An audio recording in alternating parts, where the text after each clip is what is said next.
Parks can often just be green spaces, but this one is different.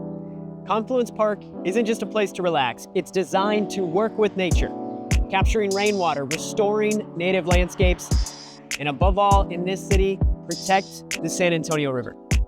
To understand how a former industrial yard became one of the most innovative parks in Texas, I toured Confluence Park with Frates Seeligson, the executive director of the San Antonio River Foundation. Confluence Park was a San Antonio River Foundation initiative. It was privately raised $13 million to create a park here on the south side of San Antonio adjacent to the mission reach of the San Antonio River Improvements Project. This space is a key part of a decades-long effort to restore the San Antonio River and rethink how public spaces can work in harmony with the environment.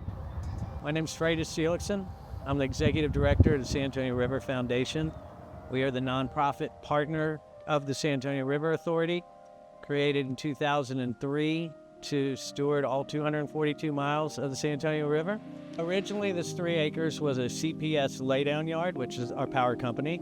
It was totally flat, high fenced, razor wire. They used it to store equipment. The foundation really wanted to do something significant. The foundation purchased the property from CPS, and then we started thinking about what did we want to do with this property. Originally, we engaged a design firm out of LA called Ball and Nogus. The central idea of a giant pavilion emanated from their work.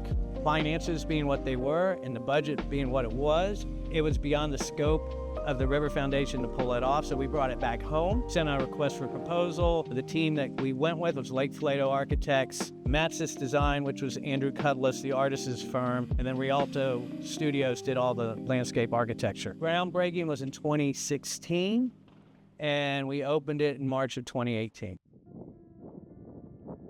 This is a bioswale right here, and this is all native grasses. These native grasses, all of them are represented in the mission reach. So when it rains, the water collects and runs across here.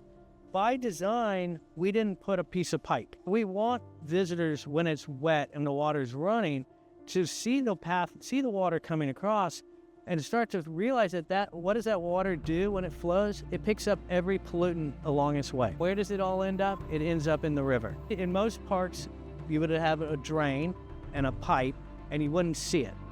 But we actually left this so water just flows across into the abatement, and then what's under the abatement is our water storage facility. It's called an Atlantis chamber. So for ease, think of black milk crates, right? So underneath the native grass, there's topsoil, then the sand layer, a cloth layer, and the 12,500 milk crates.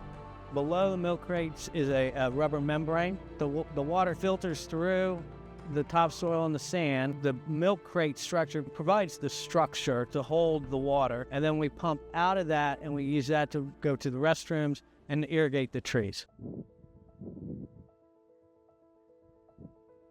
We purposely designed these little planters because I want kids to come and pull up the grass and they can see what it is. It's called Cytosgrama, right? And now, but I can also talk to them and say, why do you think they call it cytos? Look at how the seed head's growing. It's growing off the side, right? And if you're a Texas history buff, this is a state grass of Texas. They can see some more of it behind there. They'll do games, and you can do it with your kids. All right, so you've seen cytos. All of this is reflected in the mission reach. I want you to find 5 examples of cytos. I want you to find 5 examples of bushy blue stem, and so then you can make a game of it, all right? And then the kids are engaged, and it works. I had my daughter here, and then we went up to North Texas, and she's like, that's blue grama. I'm like, how do you know that? She's like, well, I learned it at Confluence Park, which kind of made Dad proud. What's interesting about burro has the largest acorn of the oak family, right? So kids can pick these up, take them home with them. But so there's chinkapins, there's live oaks, there's lacies, there's Monterey's, but all the parking area, which is permeable, we call it the Oak Conservatory. Kids can pick the leaf pattern, and then they know what kind of tree it is, and then they know what kind of habitat it is. So it's nesting, it's wildlife, and then the acorns for feed. We want the experience at Confluence Park to be one where you're engaging with nature. We divided the park into different types, areas that touch the San Antonio River. I mentioned it was 242 miles long. We figured that was enough. But you don't see the high plains, you don't see the piney woods. This is just areas that touch the San Antonio River. In this ecotype, we played Mother Nature and we sped succession up. So we call this a river improvements ecosystem restoration. This is an example of the restoration done on the mission reach of the San Antonio River. But succession takes time, especially in a floodplain. You can't plant mature live oaks in a floodplain or the first flood will lay them over. So what we were able to do here is we sped succession up 30, 40 years. People can come get a better understanding of what this project's about. Architecture Andrew does is called parametric modeling, which is a computer-based architecture. As we were designing the park, Andrew was really interested in the whole issue of rainwater and how we deal with rainwater. As humans, when it rains, we generally reach for an umbrella, which sheds water. But if you look to nature, if you think of flowers like calla lilies or succulents that actually funnel and capture water, they deal with rain in a whole different way. So using parametric modeling, he started with his first two parameters, or an umbrella and a calla lily.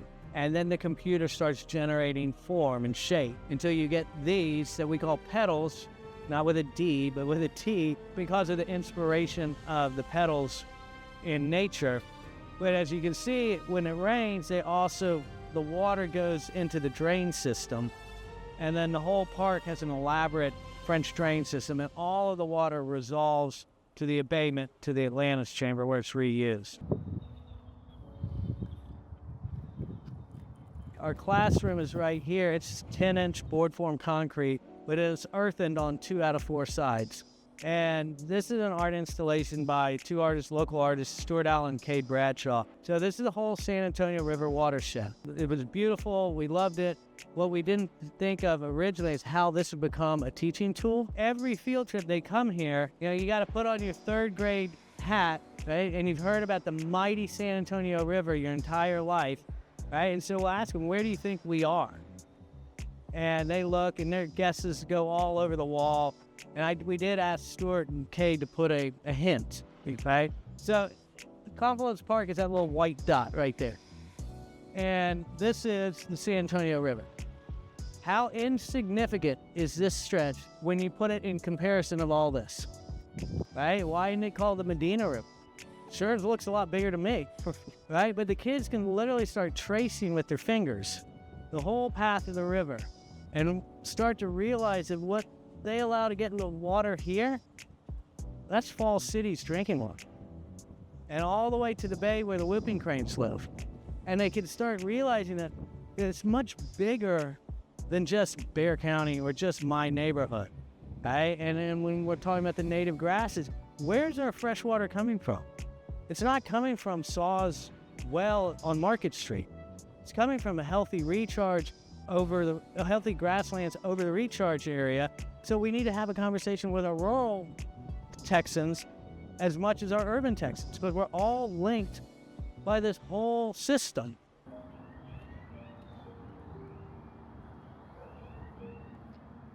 What if the park is art? Instead of just affixing art on the wall, let's work with an artist from the outset to make the park the art piece. There are themes throughout the park, but how you engage with it is up to the visitor.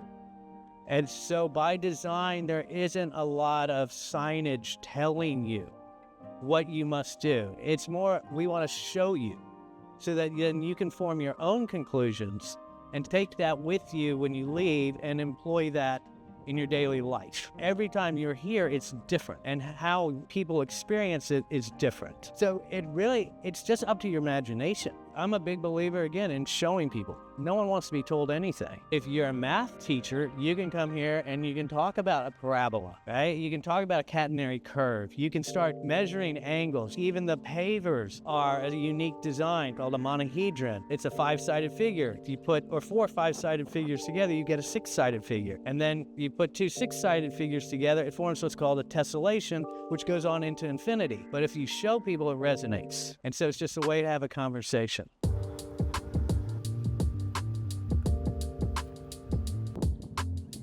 Spending time at Confluence Park makes one thing clear. This isn't just a park, it's a blueprint, a place that shows how cities can work with nature rather than against it. Every detail here, from the plants to the water catchment system to the pavement that I'm standing on, is a reminder that the way we design our public spaces matters. This park is just one example of how San Antonio is rethinking its relationship with the environment. Let's imagine if more spaces were built with this much care for people, for wildlife, and for our collective future.